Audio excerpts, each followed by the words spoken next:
Good days guys, for today's ulam, yellowfin tuna, lagyan ng asin, isalang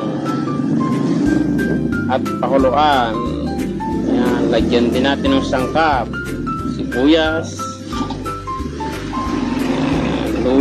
bawang at saka okra. Yan, lagyan din natin siya ng kamatis. Ayan, pakulan po natin hanggang sa kumulo. Lagyan din natin ng luya. Hayaan kumulo hanggang sa lumambot ang okra. At yan, lagyan din natin siya ng pampaasim.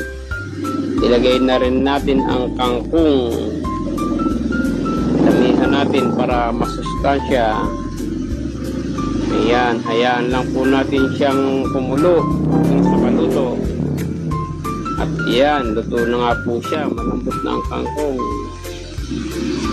At eto na, luto na. Hanguin na natin. Ayan. Ayan na, ready to serve na siya. Lagyan natin ang sabaw. Ayan, okay na siya.